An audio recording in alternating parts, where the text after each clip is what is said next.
Dans ce marasme économique, les contrats des CDD ne sont pas renouvelés, les licenciements pleuvent. Avant d'en parler avec notre invité, retour sur les chiffres officiels et les projections à moyen terme qui n'invitent pas à l'optimisme. Karine Arroyo avec Thomas. Elle a pleuré parce que... Dans ce marasme économique, les contrats des CDD ne sont pas renouvelés, les licenciements pleuvent. Avant d'en parler avec notre invité, retour sur les chiffres officiels et les projections à moyen terme qui n'invitent pas à l'optimisme. Karine Arroyo avec Thomas Rouanel. Un Calédonien sur 4 est actuellement au chômage partiel. Cela représenterait 7000 emplois directs ou indirects selon la Chambre de commerce et d'industrie. Selon David Guyenne, l'activité économique a du mal à reprendre, en cause l'insécurité de certaines régions. Il fait une projection inquiétante pour tout l'archipel. L'estimation fait état de 15 000 salariés qui seraient touchés dans les prochaines semaines. Exemple, avec Ducos, la zone industrielle particulièrement impactée par les incendies, les pillages et le vandalisme. Les magasins alimentaires de ce quartier qui rouvrent ont un chiffre d'affaires dramatiquement bas, entre 5 et 15% seulement. Dans ce contexte insurrectionnel, le pouvoir d'achat est en berne. Les pronostics de retour à l'emploi seront liés à la reconstruction rapide des entreprises totalement détruites. La crainte est de creuser plus encore le déficit de la CAFAT, déjà en zone rouge depuis plusieurs années. Plus de chômeurs, moins de cotisations, c'est aller tout droit vers la destruction définitive de notre sécurité sociale locale, avec toutes les conséquences que cela pourrait avoir. Et on en parle ce soir avec notre invité, le président du conseil d'administration de la CAFAT. Bonsoir Patrick Dupont. Bonsoir. Et merci d'avoir accepté notre invitation. On vient de le voir, les chiffres sont astronomiques alors que la crise n'est pas encore terminée. Des milliers d'emplois en moins, ça veut dire également beaucoup moins de cotisations sociales alors que les allocations chômage risquent d'exploser. Est-ce que la CAFAT peut seulement, ne serait-ce qu'envisager d'absorber un tel choc ?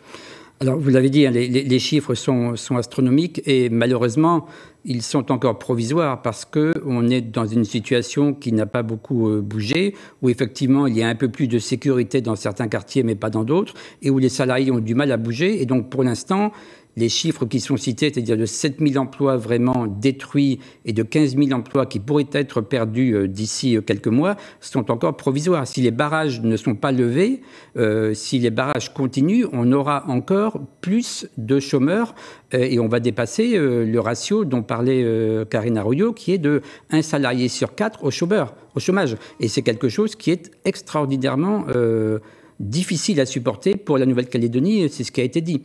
Et clairement, pour répondre à votre question, la CAFAT et le régime chômage en particulier n'a pas les moyens de supporter une telle dépense. Le régime chômage, en temps normal, c'est à peu près 3 milliards de prestations. Là, on parle, si on est sur 15 000 personnes, on parle à peu près d'environ 13 à 14 milliards de dépenses. Par mois pour l'année 2024, mais sur une période de 8 mois. C'est-à-dire à compter du mois de mai. Si on est sur l'année 2025, c'est bien supérieur. Donc, clairement, la CAFAT n'a pas les moyens. La Nouvelle-Calédonie n'a pas non plus les moyens d'une telle dépense. Et donc, le seul qui a les moyens aujourd'hui d'assister la Nouvelle-Calédonie dans cette dépense-là, c'est effectivement l'État. Alors, est-ce que malgré ce soutien attendu de l'État, justement, on doit s'attendre dans les prochaines semaines, dans les prochains mois, à une augmentation également des cotisations de chacun ? Clairement, on ne peut pas augmenter les cotisations. Le système économique est quasiment à plat.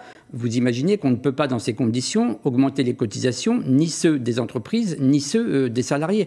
Donc, clairement, la seule solution que l'on peut avoir, aussi bien pour le régime chômage que d'ailleurs pour le RUAM... oui, parce qu'il y a d'autres branches en délicatesse, finalement. Et que pour la retraite, ça va être effectivement un besoin d'assistance de l'État. Alors on peut peut-être aussi revenir pour les téléspectateurs sur les conditions d'accès aux allocations chômage et les modalités de ces aides. Le gouvernement parlait d'un réaménagement, d'un dispositif particulier. En quoi ça consisterait exactement ? Alors oui, le régime chômage actuel, c'est à peu près une prestation qui est plafonnée à 70% du SMIC, c'est-à-dire environ 70% de 180 000 francs, ce qui fait pas grand-chose. 120 000 francs. Aujourd'hui, les projets qui sont amenés par le gouvernement sont d'augmenter ce plafond à 2,5 fois le SMIC. Donc un plafond beaucoup plus important qui va permettre effectivement de pouvoir garder, et c'est un peu l'idée, de garder effectivement les compétences dont on aura besoin pour faire repartir l'économie. Mais bien évidemment, plus on augmente la partie chômage, plus on augmente les prestations, plus on augmente effectivement le coût que ça va générer. Et donc, encore une fois, bien évidemment, là, sur cette partie-là, il n'y a que l'État qui peut intervenir. Alors, pour ceux qui seraient concernés ce soir par cette situation, comment est-ce qu'ils doivent faire ? Est-ce qu'il y a des démarches particulières pour accéder à terme à ces droits aux allocations chômage ? Il y a deux régimes chômage différents. On a le régime du chômage partiel, qui est pour les entreprises qui peuvent se remettre rapidement dans un délai de 2 ou 3 mois. Donc, ce sont les entreprises qui ont été peu touchées et dont la clientèle peut éventuellement revenir. Là, le chômage partiel, ce sont les entreprises qui s'en occupent directement.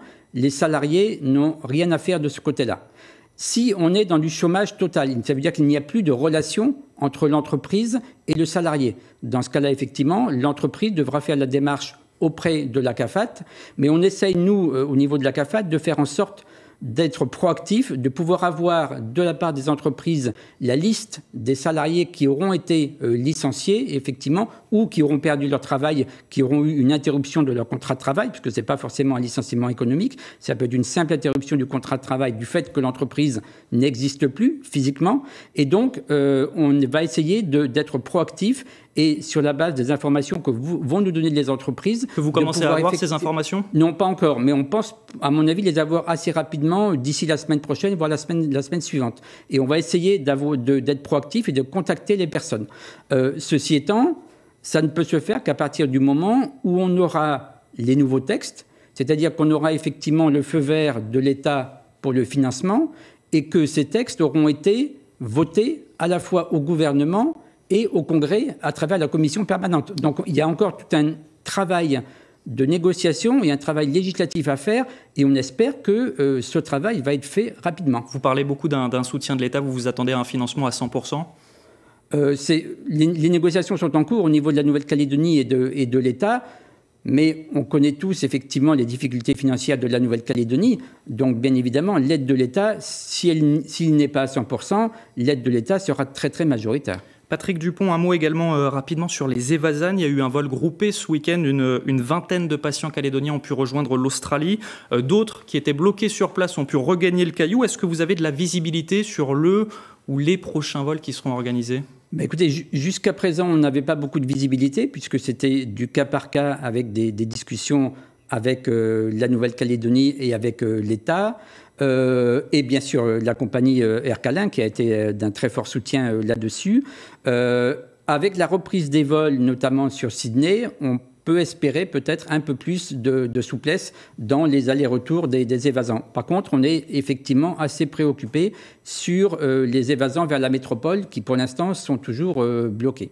Et ce sera le mot de la fin. Merci Patrick Dupont d'être... J'ai quand même un truc à dire. Allez-y, brièvement. Oui, rapidement, c'est que on a parlé effectivement des impacts sur le RUAM et sur le chômage. On l'a vu sur le RUAM, l'impact que ça va avoir, c'est directement au niveau du financement des hôpitaux. Et donc, ça rejoint effectivement les craintes dont parlait le docteur Thierry de Grélan, à la fois des craintes techniques, d'une part, et des craintes en termes de financement, d'autre part. Et comme ça a été conclu par votre reportage tout à l'heure, quand on détruit des entreprises, on détruit le système social et le système de la sécurité sociale. Ce sont les entreprises et les salariés qui financent ce système. Si on détruit les entreprises, on détruit ce système de protection sociale. Ce n'est pas compliqué à comprendre. Malheureusement, certains ne l'ont semblent pas encore avoir compris. Et le message est en tout cas passé. Merci Patrick Dupont d'être venu ce soir sur ce plateau. Je rappelle que vous êtes le président du conseil d'administration de la CAFAT.